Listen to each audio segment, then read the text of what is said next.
This episode contains material that might be triggering for some. If you need to stop the podcast at any time to take care of yourself, please do so. If you need support, you can call the National Suicide Prevention Lifeline at 988.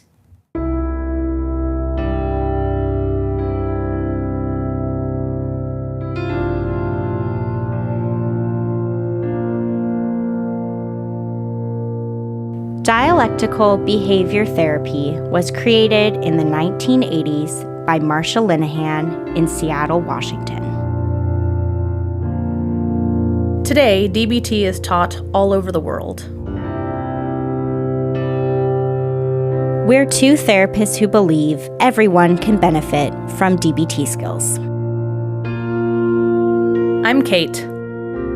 I'm Michelle. And this is DBT and Me. Hello, everyone. We have an interview today. I'm excited. We have an awesome guest.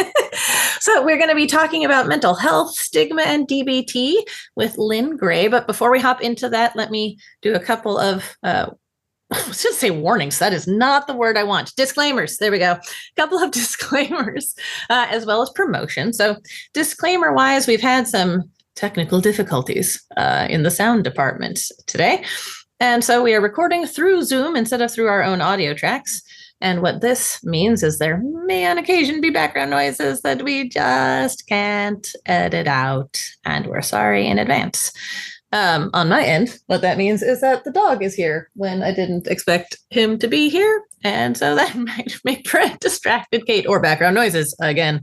And means I'm in the room with less great acoustics. Sorry, guys. All right, on to promotion though. So if you would like to help support the podcast and keep us going, you can become a patron on patreon.com/DBTandme. We have two new patrons to thank this month, Ashley and DL. Thank you very much. Thank you, both of you. DL just became a patron like earlier today when we're recording this. So my goodness. Good for you, DL. Under Coming in right before we recorded. Yeah. Yeah. Fantastic. Thank you both of you very much. Oh, I suppose the other disclaimer is, guys, I still have a cough, so I apologize. That'll probably show up. Other ways you can support us is you can stop by our Etsy shop, etsy.com/shop/DBTandme. Give us a rate and review on Apple Podcasts or wherever you listen. And if you have ideas or questions or really anything you want to yak at us about, you can email us at dbtandmepodcast@gmail.com. We also suggest humbly that you check out The Couch and the Chair, our other podcasts, which we very much love, and our book, DBT for Everyone. Yeah, that's all the stuff, I think. Yeah, I'm realizing though, as you mentioned the book, Kate, maybe I'm crazy, but we're coming up on, I think, about the year mark of it being. Oh, no, we definitely are. I get the little pictures that show what posts I made when and things. Yeah, that was right about the time I got my surgery. So that we've already passed the year. Yeah. Oh, we should have done something to celebrate. Well, there's always time. Oh, I guess there's a year like when we got it versus when the public got it. I think we're right at like about when it was the public released. got it. You're right. That's fair. Okay. Ooh, so maybe we help can us still do something celebrate. Yay. Yeah, being out there for a year by buying it. If you It's very exciting. I'm excited to have paid off the indexers. Woohoo! They did a great job. Thank you.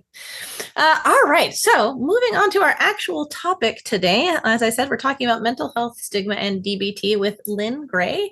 Lynn, why don't you go ahead and give a quick intro about yourself? Hi, everybody. I'm Lynn. I'm a graduate student at the School of Social Work. And I would say that I'm a therapy reform advocate, as this is something that I'm very passionate about, and I'm trying to educate as many people and therapists and students as I can that I come across. Yeah, we're really excited to have you on today. The thing that I'll say is a little bit of background, because Kate and I don't normally do this. Like normally we have people clearly reaching out to us who are like, hey, I want to be a guest. And we're like, okay, that's cool. We'll have you be a guest.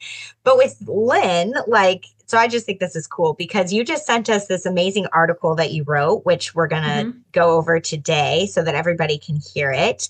And Kate and I talked, we were like, we would love to have Lynn on as a guest. Like, this would be amazing. So we're really happy to have you here with everything that you're going to share about your personal experiences that I think will be helpful for a lot of our listeners. To kick it off, we have 2 questions that we ask pretty much everybody who's a guest on the podcast. So I'll ask you the first one, which is, when did you first come across DBT and what really drew you to it? What did you like about DBT when you first learned about it? Yeah, so it was something that my therapist suggested to me several years ago, and more like 4 years ago at this point. And I purchased the book and the workbook, and I signed up for some DBT, a DBT program, which was an 8-month program. And I was just searching through, my podcast on my phone, and I came across your guys' podcast. So I've been listening to you guys since about when COVID started. I think that's when you guys first started recording, and like you guys are so interactive and you made it so fun. So it's like, I didn't think the program itself was that fun, but then I love listening to you guys every single week. So I'm like really honored to be, talking on this podcast too, and just having, followed your guys' program for so long. And I just love, like, what I like about DBT is that it's really structured. So it's just broken up into, like, for me, it was each module was 2 months long, and it was like a lot of time to practice all the skills and everything that we were talking about. And I mean, there are, there was some helpful stuff and there was some not so helpful stuff, but yeah. Awesome. Thank you so much. Yeah, that sounds, I don't know how to put it. I get a little blushy when people are excited to have listened to the podcast. So thanks for sharing that with us. It definitely helps to, I don't know, make us feel good about things. Now, the other question that we ask everybody else, I love this one. I think that's why I insisted on it being in the list of interview questions, is what is your favorite thing and your least favorite thing about DBT? I would say my favorite thing is how it's very structured. As I kind of mentioned earlier, it made sense to me the way that it was broken down in the 4 different modules. It made sense to me that, like, we had in my program, we had so much time to practice the skills as opposed to like a shorter length program where it's just like you're flooded with all this information you don't really know what to do with. And like listening to you guys like help solidify things. Like, one of the things I was thinking about was like opposite action. Like, it doesn't necessarily have to mean do literally the opposite thing, though it can. It could just mean like doing the opposite kind of like, but in a lesser way. Like, instead of being happy when you are sad, maybe you can be a little bit less sad with like a supportive person. So I just like stuff like that really kind of click for me. And I love the mindfulness module because I think like anyone can benefit from that, no matter what your diagnosis may or may not be. And then like something that I don't really like about it is that it was insanely long, and which translates to like a lot of time and money, which a lot of people don't have. And it was very strict in that like we couldn't miss more than 2 sessions. And if you miss more than 2 sessions, you had to wait and like reapply, re-enter the next module. And like the group, it's really hard for me being like an introvert, being in that group dynamic. If you don't have like maybe the best group leader, I feel like some people kind of take over a lot. So it was a lot of the module, or a lot of the time was spent to like, someone talking about their problems and not having like letting everyone else have a voice. So it was just kind of hard in that way too.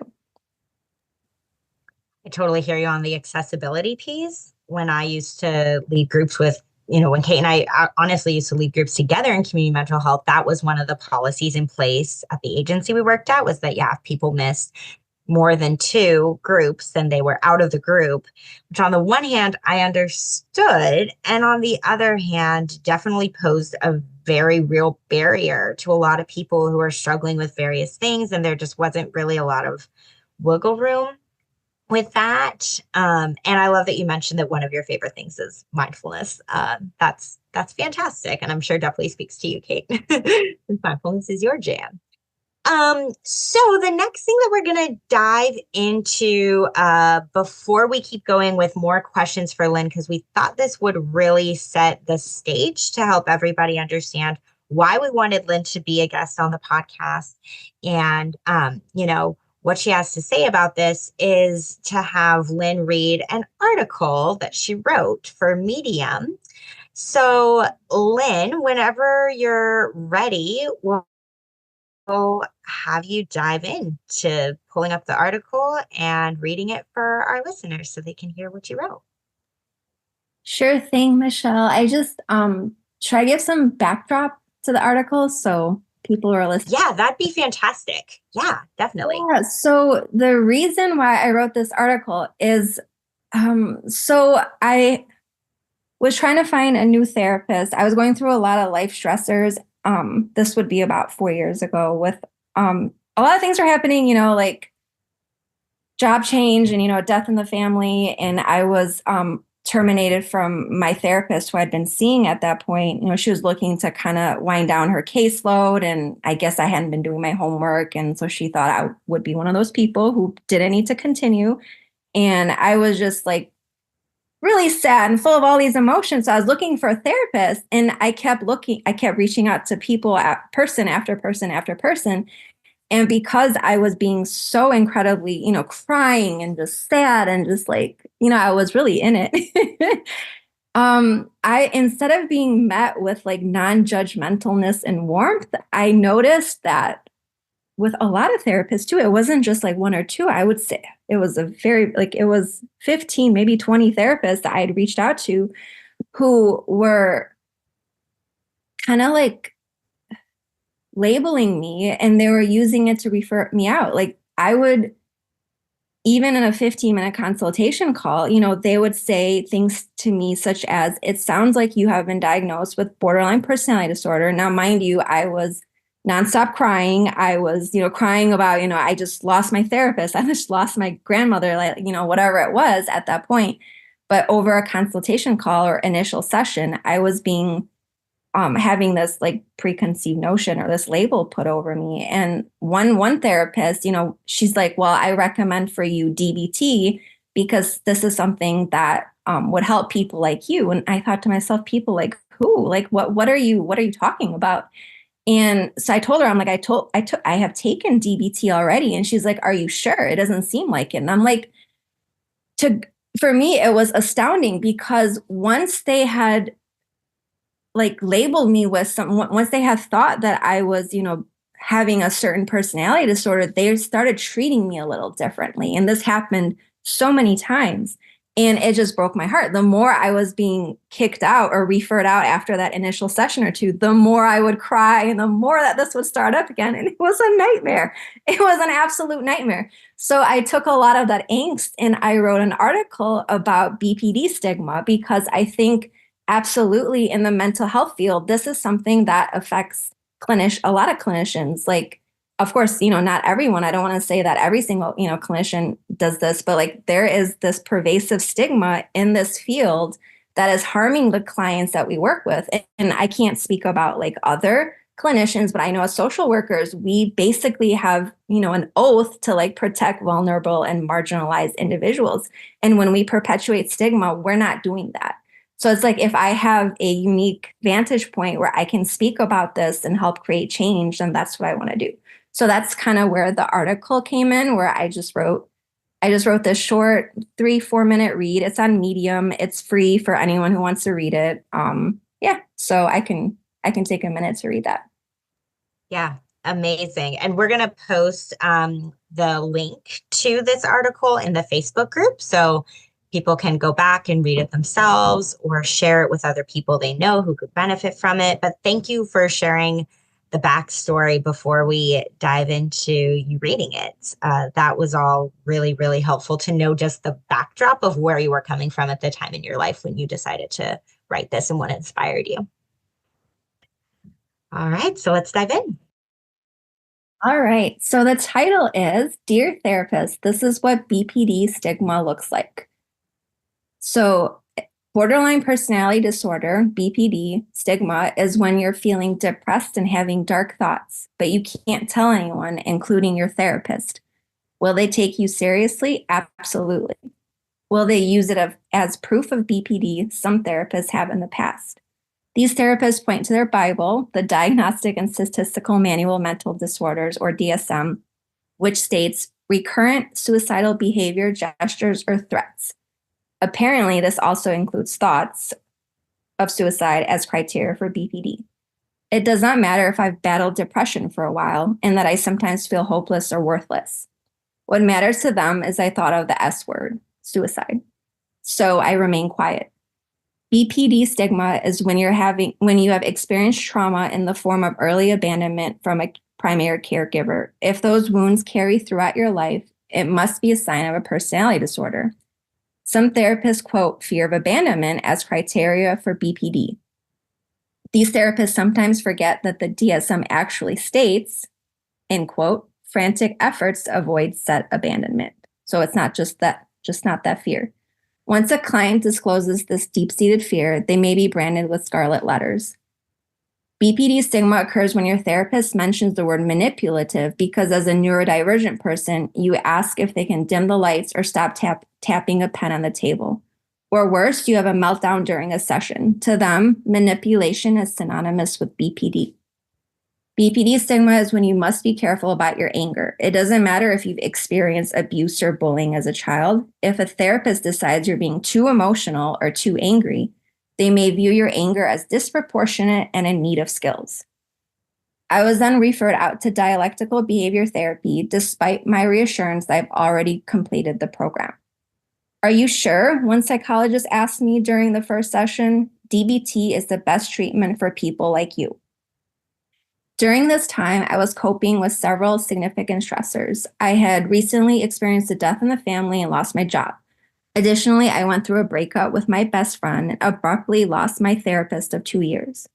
In response, I began searching for a new therapist to continue my healing journey and process these losses. As a female client with mental illness, neurodivergence, and then way too many tears, many of the new therapists viewed me as hysterical or exaggerating. As I relayed my feelings to these new therapists, I was instead asked if I had a personality disorder. One therapist suggested I may have BPD over a 15-minute consultation call. Another one hurled these letters in her email response to me. The angrier I became at how I was being treated, the more these therapists justified disordered personality and referred me out. Each rejection felt like a knife in my already wounded heart. I wasn't even given a chance. One therapist, after initially agreeing to take me on as a client, told me shortly, "It sounds like you have been diagnosed with a personality disorder, and I do not work with that." Another therapist told me that while personality is entrenched, I could find relief with diligence and DBT. She too referred me out. I just wanted to work through grief and transitions. I quickly realized that if I wanted help, I needed to monitor my emotions and my words. After an entire lifetime of being othered, I was once again shamed into silence. For me, my trauma and sadness became indicative of a much greater problem that was my entire personality. It did not matter if I didn't meet enough criteria for a formal diagnosis. What mattered is what they wanted to hear and how they perceive me. I have a new therapist now who I've been working with for 2 years. She is incredibly patient and kind. She doesn't pathologize me, and she encourages me to be myself. In fact, it turns out that I don't have a personality disorder. I am autistic. To any clinician reading this, I urge you to investigate neurodivergence, especially in female clients who may be too something, too emotional, too impulsive, too challenging. Sometimes autism may resemble BPD traits, especially if the person has prior trauma. Your unwillingness to expand your skill set and knowledge continues to perpetuate stigma against these marginalized populations. There is nothing wrong with people who have BPD or autism. However, there is something hugely wrong with mental health professionals who are harming the people they're supposed to heal and protect. Dear therapists, shame on you. It breaks my heart that an entire lifetime of having to hide the therapy room becomes another place where we must remain hidden. Thank you, Lynn. Super powerful. Yeah, it really is.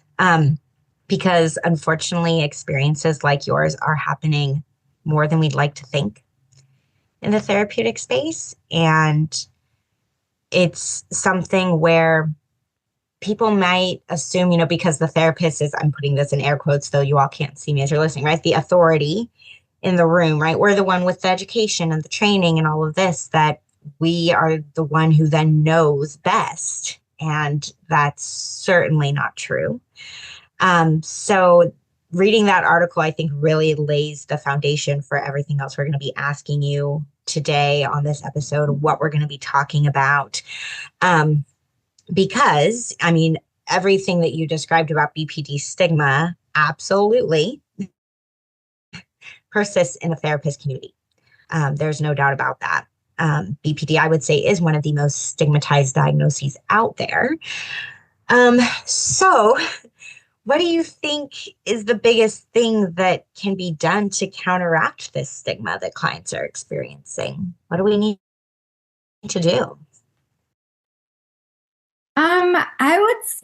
I would love for it to be taken out of the DSM entirely, but I know that's a pipe dream and that's not going to happen, at least for a very, very long time. So in the meantime, I would say the biggest thing is just checking our biases as clinicians. Like a lot of the judgment and stereotypes, like surrounding BPD and surrounding autism, starts with therapists themselves. And it's like all over in training and supervision. And even in my classes, I'm sitting, there, even if it's not explicitly stated in the lecture, it's in the comments, it's in what people say, it's in how therapists encourage, the students to work with clients who have fear of abandonment or who might be impulsive or any number of things, So it's like, for me, it starts with education and checking our assumptions. And therapists, whoever's listening to this has to know that not all people with the same disorder act in the same way. Like it's just such a wide spectrum. And to assume that, a client who has BPD is sitting in your room, that they're going to, have, suicidal gestures. They're going to be calling you at all hours of the day. They're going to be doing whatever is not true at all. And if you're going to hold that kind of a stigma and bias against someone, then really maybe you should refer that person out because you're going to cause them harm. And so it's like, I really wish we could just, I don't know how would that, would that be in school? How would we even start to have those discussions that we need to check our biases for sure? Yeah, 100% about checking the biases. I don't know why this was coming up for me as you were sharing the whole thing about how, people, and you named this in the article, right? Sometimes clinicians are so quick to diagnose. And that, I believe anyways, is kind of like this, twofold problem, right? Like one piece of that is because we deal with an insurance system that requires that in order for some clients to use their insurance benefits and receive treatment from a mental health professional, from day one, the mental health professional has to give the client a diagnosis for the insurance company, basically. So then the insurance company can say, oh, okay, this is what this client is being treated for. So that's like the first problem. I think the other problem is that, yeah, it does kind of start with like what you're saying, with what's going on when that therapist is still in school and being educated, how much emphasis is being placed on diagnosis. And every client, you need to determine what a diagnosis is for every single client that you're working with. And that part of our job is to determine that, quickly. And that is a huge issue and a problem, rather than, naming that we're going to get a lot of clients in the door who probably don't meet criteria for any formal diagnosis in the DSM. I don't know, but I was thinking about it this way, where it's like, if you think of it like a puzzle, I think sometimes what happens with therapists, which is problematic, is that it's like you see one piece of a puzzle and you think, like what the entire design of the puzzle is going to be like, oh, I see this one piece. So this must be a puzzle of I don't know, I'm making stuff up. Oh, it's a blue piece. It must be a puzzle of the ocean. You don't know that. Like it really is. You have to consider so many different factors when it comes to diagnosis. And that if we start to rethink as a profession, why are we diagnosing? What is that about? How can we make sure we're really being mindful around it? That's where change can really start to happen. But yeah, I agree that in some ways it starts at kind of like the beginning of someone's program in a lot of ways. So I don't know. Those are just some of my thoughts with what she shared. So, but yeah, I'll turn it over to you, Kate, for the next part. Yeah, great. So when you learned that you were autistic, what was that experience like? Tell us more about what that was for you. So it was a collaboration with my current therapist and I. Over the course of 2 years, she has ADHD and autistic herself, and she kind of suspected it based off of things I was saying. So she sent me a lot of resources, and I'm like, why are you sending me so many resources? So eventually it became a discussion, and I obtained an assessment from a psychologist, and it turns out that, yay, I'm autistic. Like I kind of already knew like most of my life that I was different and that I might be, but it was officially confirmed. And so I want to say I'm like, this was within a span of a year. So it's been like a year. So I haven't really like settled into it yet. I want to say that, some days it is new. Yeah. Yeah. Some days I'm like accepting it. I'm like, okay, this is cool. This is why I do things. This is why I think differently. Like if I go to a store and it's so busy, it's okay to walk out. It's okay to like, accommodate my sensory stuff or whatever. And other days I'm like, I just don't want to have anything to do with this. Like I'm so, I'm like, I don't want, being autistic is also very hard because it's a neurodivergence and society isn't created to, cater people, like, to help and accommodate people who are different. So it's just kind of like, sometimes it's just like an emotional roller coaster. It's like, I love it. And it's like, oh no, I'm not. So, but yeah, it makes sense that it's mutable. It's not fixed, especially when it's still so new. Definitely. Okay. Michelle, is that you next?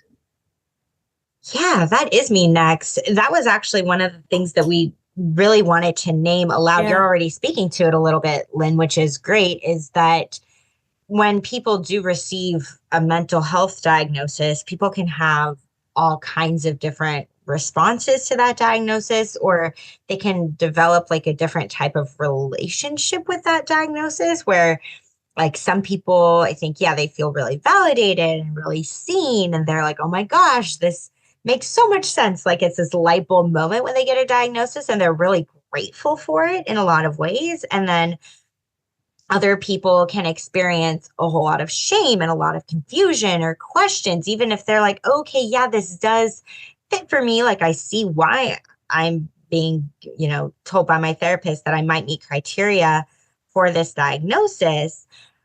I still like really don't want it. I wish this wasn't something that applied to me. So you were already naming that a little bit, but is there more that you want to share about how that's been for you, either like when you were kind of incorrectly diagnosed as BPD, or we could say correctly told that you were autistic? Like you were mentioning that relationship has changed over time and continues to evolve. And I would just love to hear more about that for you. I would say I definitely, with diagnoses, I don't know. I guess I'm on the other end of the spectrum because I don't like labels. I just want to be a person. I understand that labels bring understanding, and you need a diagnosis for insurance purposes. But it's just really hard for me because it was like I was put into a series of check boxes that I didn't feel applied, even with autism, because it's like there are things that don't apply to me at all. And I'm like, how do I fit into this if I don't X, Y, and Z? Like I make eye contact, I like sometimes I don't have special interests, but that could also be like ADHD kicking in, where it's like, I might get drawn into drawn into something for a day, and then the ADHD takes over and says, no, that's boring. Let's get over it. So it's just like, for me, it was very hard to be like, I don't fully relate to any of these things. And even when the therapists were telling me I have BPD, I kept looking at the criteria. I'm like, I don't fully relate to this either. But with that, it brings a lot of, I understand for a lot of people too, it brings a lot of understanding, because it's like, oh, so that's why I do that one thing. Like, I just thought I was weird, or I thought I was defective. But it's like, that's just the way that, it brings I think a lot of self-compassion too, because you think like, that's just a part of who I am, or that's a part of trauma. That's something that happened to me. Like, I can't help reacting that way. So it's kind of a mixed bag. It's a little bit of both. Like, even with autism right now in society, it's still very stigmatized. Like, we don't openly embrace autistic people. And like, if you look in the DSM, it's still full of like deficit-based language. Like, it said like deficits in eye contact, deficits in like social interaction, like abnormalities. So it's like, at a fundamental level, we need to change a DSM, as I kind of referenced earlier, but we also need to like change how people are responding to differences, because it's just, you internalize that shame, and like, it's just really hard to like get help, or, like want to be yourself. And that has been hard. Yeah, I really resonate with your lack of resonance. I remember when I got incorrectly diagnosed with BPD when I was 19. It was kind of similar. I was like, well, I guess I can see some of these things, but not all of it. And that is just a weird feeling when someone's telling you you are something that doesn't resonate when you feel it.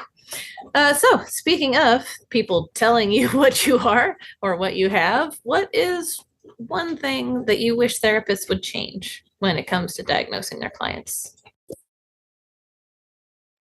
I would say ideally, and I know this happens already with a lot of therapists, not so much with some other ones, but diagnosing should be a collaboration, because there's already, as you guys mentioned, that power differential. Like, I'm in grad school, and I'm going to graduate, I'm going to be a therapist.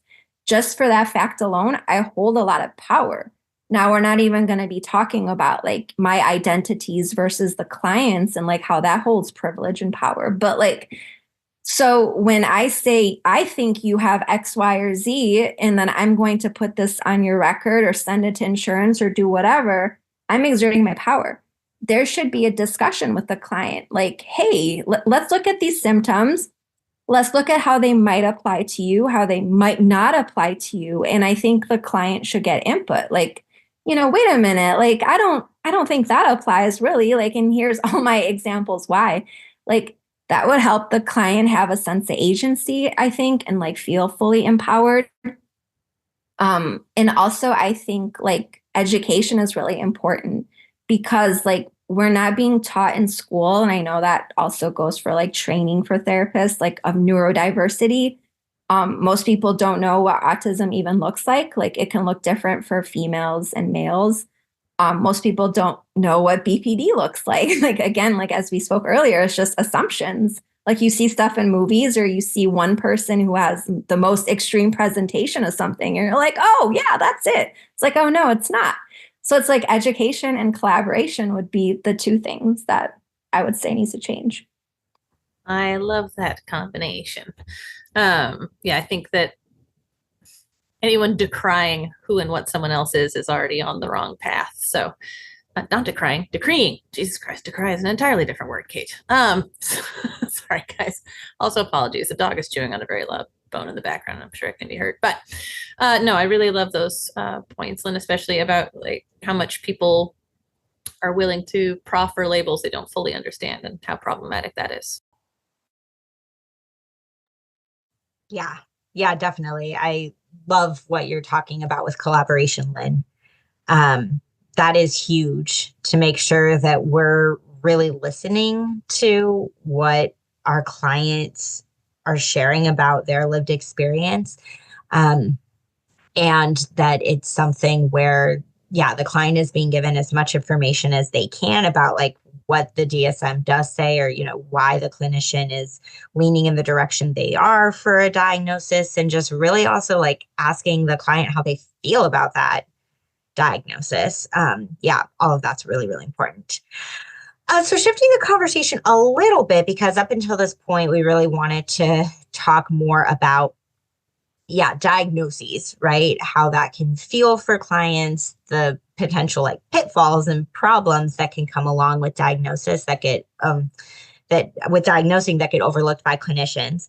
But if we shift the conversation a little bit into talking about stigma, what for you has been the biggest impact that you've seen stigma have on you? Like when people learn what diagnoses you have been given, whether it's like professionals, other therapists have learned about it. You shared some of that in the article, or just like people in your life who aren't mental health professionals. But how have you seen stigma impact you or other people that you care about?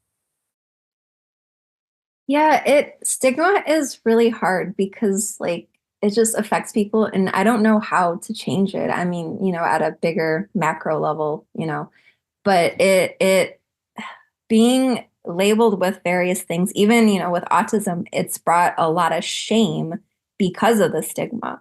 It's because like we're not, fully embracing people who have mental health conditions. And there's a lot of like shame, like thinking that the people are less than, that, they're somehow defective, that they might be dangerous. That has made me like want to be quiet about my diagnosis and not share with other people. Like even after getting the autism diagnosis, I've only told 2 people. So like there's people that I work with, I talk with, my friends, like they don't know about it. And my biggest fear is because there's so much misunderstanding that, a lot of people think like autistic people, can't do anything, that they're like just, I don't know, you don't want to be around, most people don't want to be around like because of the stigma. Like no one that I know, and maybe it would be fine. And I'm just, like they would be supportive. But I think what it does is it creates a lot of shame, and it makes it so that people don't want to disclose their true identity or like reach out for help. Cause it's like, even the time when I was crying so much 4 years ago, I knew that I couldn't present my true self in therapy because I would be labeled with a personality disorder. And that's heartbreaking because therapy needs to be a place where you can be your true self in whatever form that looks like, and not have to worry about, all the stigma that's going to come from a clinician in terms of how they might see you, how they might treat you, how they might refer you out, or any number of things. So it's just been very hard. I would love for it to go away. Like that would be like another pipe dream, but like, what can we do as therapists? I don't know.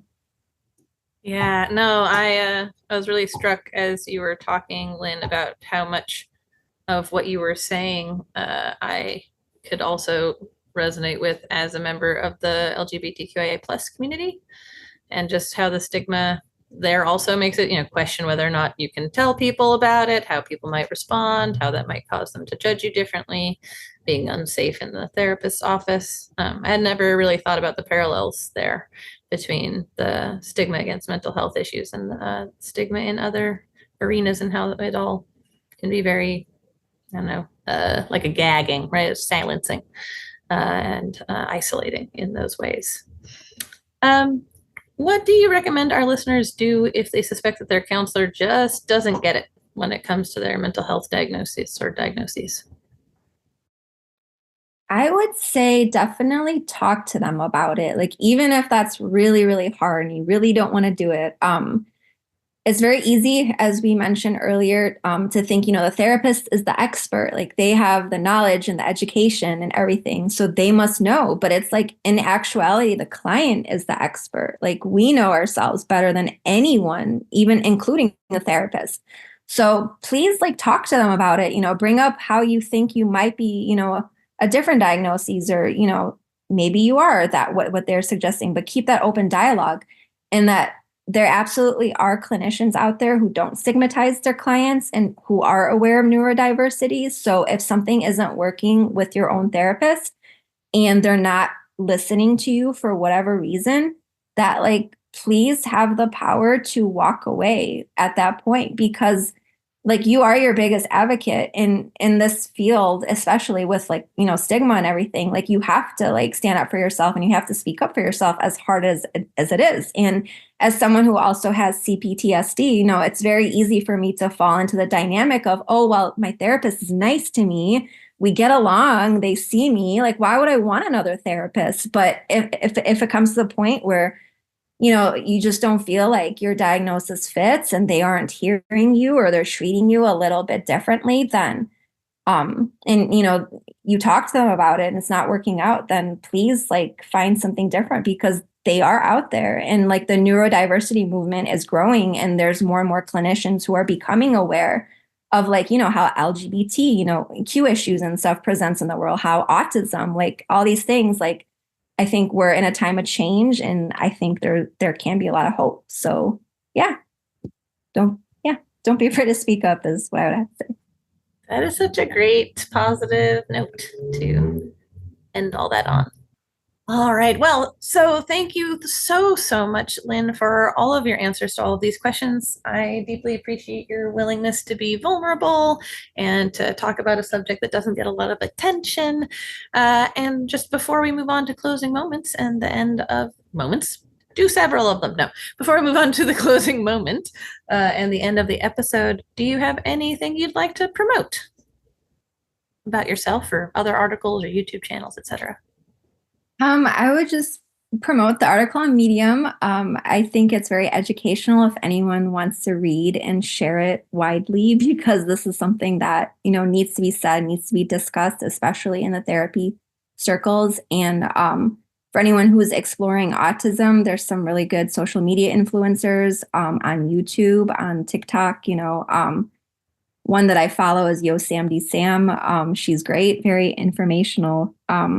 But yeah, there's a lot of good stuff out there. So just, you know, keep on researching and advocating for yourself. Amazing. We'll make sure to also post in the Facebook group with a link to Yosemite Sam's YouTube channel, so then people can check that out. So for our closing moment today, because as Kate mentioned at the very beginning, the puppy is around. So figured it might be best if I did the closing moment today. So we're going to dive into that to close out the episode. All right, everyone. So wherever you are in this moment as you're listening, just taking a moment to become aware of your breath without trying to change it. But just taking a moment to notice how your breath is moving in and out of your body right now.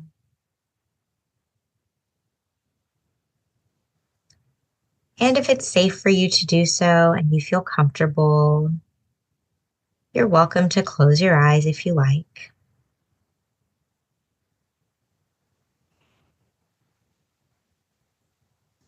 Coming into this closing moment today, Lynn spoke a lot about how when there's stigma, we can want to hide. When we feel shame, we don't want to often share what's causing us shame. And that when a person in a position of authority is making a determination of what they believe we're struggling with, we can silence ourselves and believe them, even if it's not what we actually feel. So this closing moment today is going to give you an opportunity to really embrace and embody the parts of yourself that you might be hiding. Perhaps what you are hiding is a mental health diagnosis, a label that you've been given by a therapist that you haven't wanted to share with the people in your life, or that hasn't felt right to you.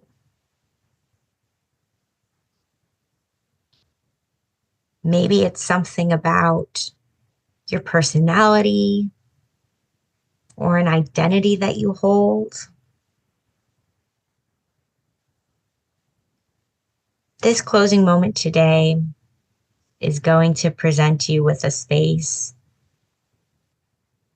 to just step into being your truest, most authentic self. Even if other people in your life don't see all these parts of you, or don't understand or don't accept who you fully are, this will be about you accepting and embracing yourself.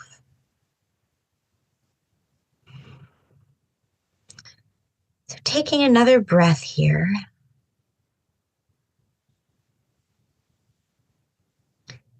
And beginning to imagine yourself surrounded by a color that really seems to capture who you are and what your essence is. You might imagine this color almost as like a mist around you.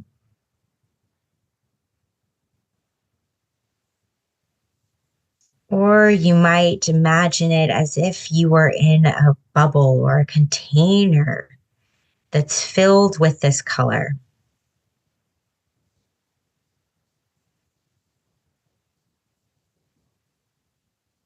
Could imagine this color too as almost flowing inside of you, as if running through your veins.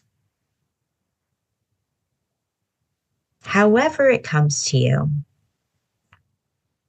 just letting yourself fully soak in your essence, this color that is unique to you.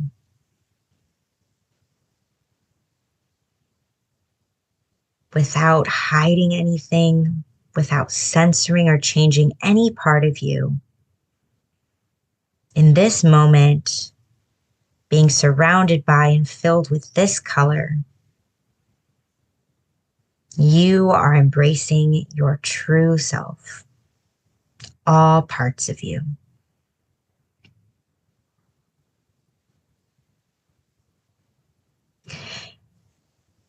And as you continue to imagine this color being with you, I want you to now start picturing yourself moving through your daily life. Perhaps you imagine yourself at your place of work, going through normal tasks you complete at your job. Maybe you imagine yourself talking with a family member, a friend, or significant other. Or doing routine activities in the world, such as running errands. And as you start to imagine whatever situations you commonly encounter in your daily life, keep your color with you. Imagine it being right there as you go through these different settings and interact with these different people.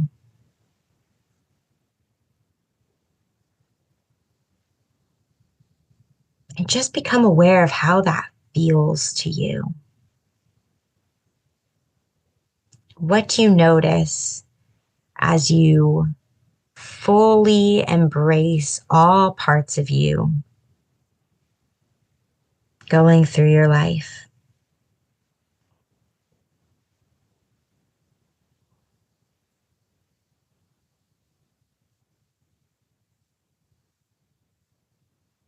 And we know that there could be good reasons for why there are certain parts of yourself that you may not talk about and may not reveal.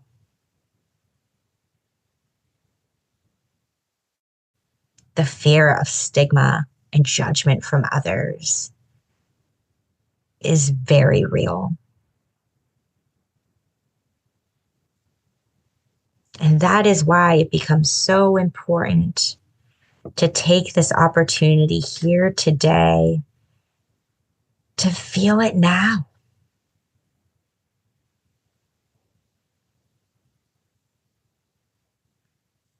And to reflect on if there's even one opportunity in your daily life to bring your essence fully to the surface without hiding anything.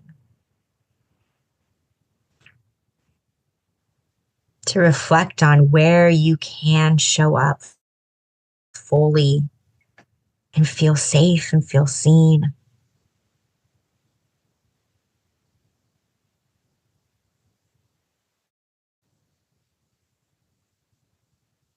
So really taking all the time that you need here today to soak in this experience, to be fully engulfed in your unique color.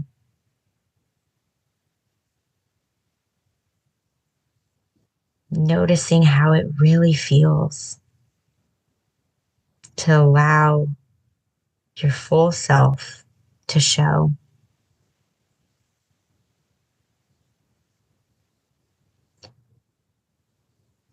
You can take more time to sit with this feeling once the closing moment is done today, if you like.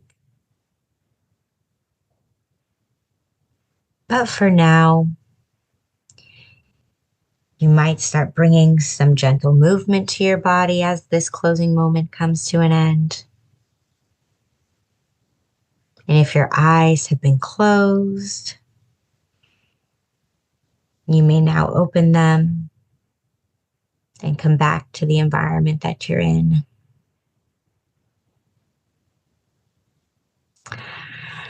Lynn, thank you for being a wonderful guest and sharing Yes, with thank our you. listeners. Thank you Yeah. for having me. It's been great. Yeah, you're so welcome. Okay, thanks everybody for being here. Yep. Thanks, everyone. To learn more about us and the DBT skills we're teaching each week, join our Facebook group.